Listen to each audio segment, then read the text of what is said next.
அந்த மனிதன் அல்ஹம்துலில்லாஹ் அல்லாஹ்வை புகழ்கிறான், அல்லாஹ்விற்கு நன்றி செலுத்துகிறான்.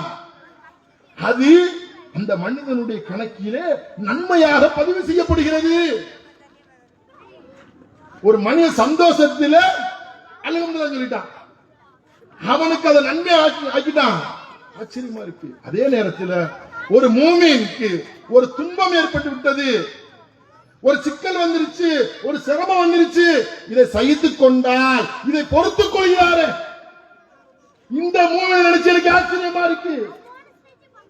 இதுவும் அல்லாஹ்விடத்தில் நன்மையாகி விடுகிறது. சுப்ஹானல்லாஹ். அல்லாஹ்வுடைய தூதர் முஸ்லிம்களுடைய விஷயத்தில் பெருமிதம் கொள்றாங்க, புலகாங்கிதம் அடைகிறாங்க.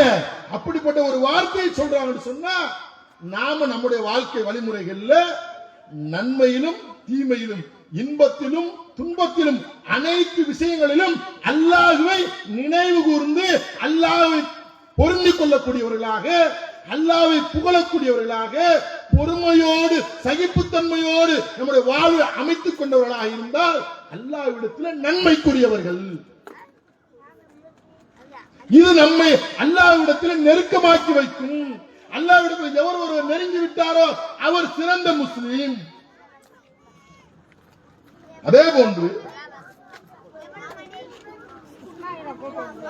அல்லாஹ்வுடைய திருப்பொருத்தத்தை லட்சியமாக்கிக்கணும். அல்லாஹ்வுடைய திருப்பொருத்தத்தை ஒரு முஸ்லிம் என்ன செய்யணும்? லட்சிய வாழ்வுடைய லட்சியமாக்கி கொள்ள வேண்டும். அதை குறித்து அல்லாஹ்வின் தூதர் நபி ஸல்லல்லாஹு அலைஹி வஸல்லம் சொல்றாங்க,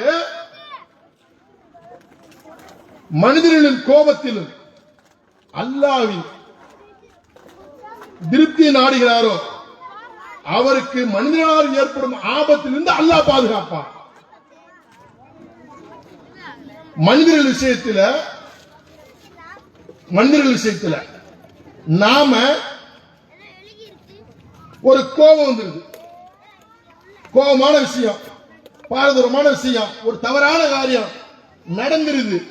இந்த நடந்து விட்ட இந்த தவறான காரியத்தில் எந்த மனிதர் நமக்கு வேண்டவரா வேண்டாப்படாதவரா அப்படின்னு பார்க்காம, முகத்தாட்சனை பார்க்காம, அந்த காரியத்தில் அல்லாஹ்வின் திருப்தி தான் முக்கியம், அல்லாஹ்வின் திருப்தி தான் எனக்கு வேணும், அப்பதான் சிறந்த முஸ்லிமா இருக்க முடியும் என்ற இந்த லட்சியத்தோடு ஒட்டுமொத்த வாழ்க்கையை அமைத்துக் கொள்ளக்கூடிய ஒரு மனிதர் இருக்கிறாரே, இவருக்கு அல்லாஹ்வின் புறத்திலிருந்து பாதுகாப்பும் உதவியும் இருக்கிறது. அப்படிப்பட்டவர் தான் சிறந்த முஸ்லிம். இந்த முஸ்லிம் தான் அல்லாஹ்விடத்தில் நெருக்கத்திற்குரியவர்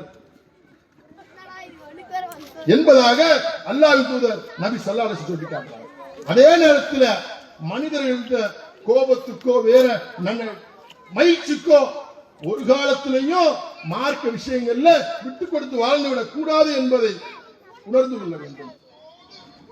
அதே போல அல்லாஹ்விடத்தில் நெருக்கமான ஒரு முஸ்லிமா இருக்கணும்னு சொன்னா கடமையான சில நிகழ்வுகள் இருக்கு. கடமையான நிகழ்வோடு உபரியான வணக்கங்கள் இருக்கிறது. உபரியான கடமையான வெற்றில தொழுகை, நோன்பு, ஜக்காத்து, ஹஜ்ஜு இவை போன்றவை எல்லாம் இருக்கிறது. இவைகளில் ஏராளமான நன்மை இருக்கிறது. இப்படி வரக்கூடிய ரமலானுடைய காலம், ரமலானை வரவேற்கிறோம், வரவேற்கக்கூடிய நிலையில் நாம் இங்கே அமர்ந்திருக்கிறோம்.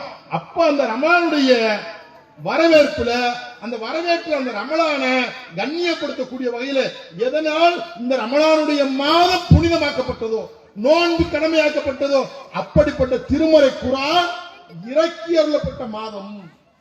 திருமறை குர்ஆன் இறக்கி அருளப்பட்ட காரணத்தினால்தான் ரமலான் மாதத்திற்கு புனிதம். அதனால்தான் ரமலான் மாதத்தில் அல்லாஹ் நோன்பு வைக்க கட்டளையிடுகிறான் என்பதை விளங்கி வைத்திருக்கக்கூடிய நாம் என்ன செய்யணும்? அந்த நோன்பு மாதத்தில் தொடர்ச்சியாக விடுபடாமல் அந்த நோன்பை பூர்த்தி செய்யணும். சக மனிதர்களிடத்தில் அன்போடு பழகணும். நோன்பு வச்சுட்டால வயிறு காஞ்சிட்டா கோபம் தன்னால பொத்துக்கிட்டு வந்துடும். இல்லாத வேலையில சைத்தான் விலங்கிடப்பட்டுருவான். ஆனா நோன்பு காலத்துல இந்த 11 மாசம் அந்த ட்ரைனிங் நாம இருந்த நிலை நோன்புல பிரதிபலிக்கும். அத அந்த நப்சை அடக்கணும். என்ன செய்யணும்? அந்த நப்சை அடக்க வேண்டும். அப்படி அடக்கிக் கொண்டு பல்வேறு மனிதர்களுக்கு உதவியாகவும்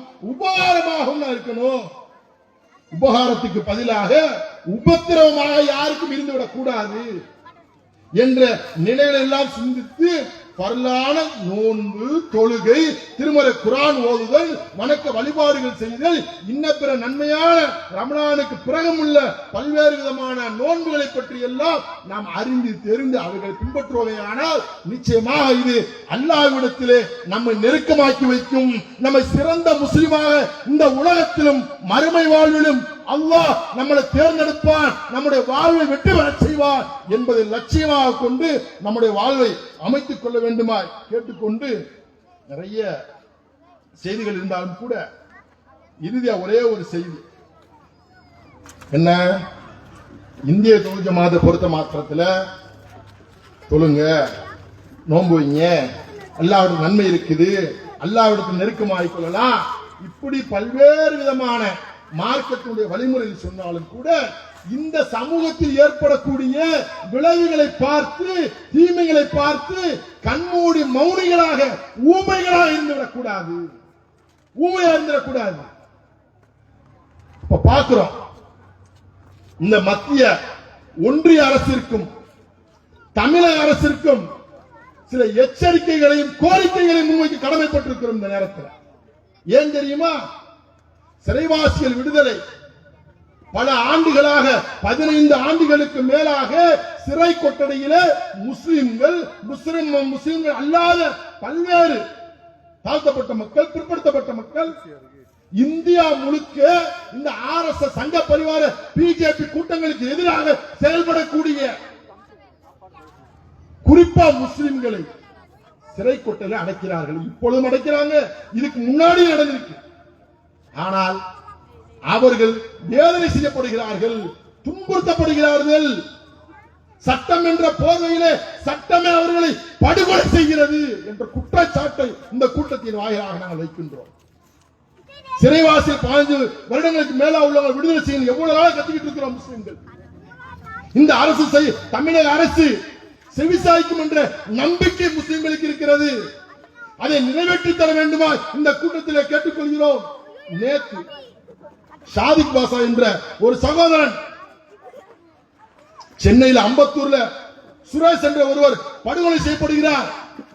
அதில் அவர் சம்பந்தப்பட்டவர் என்று கருதி அவரை கைது செய்கிறது. அவர் ஜாமீன்ல வர்றார்.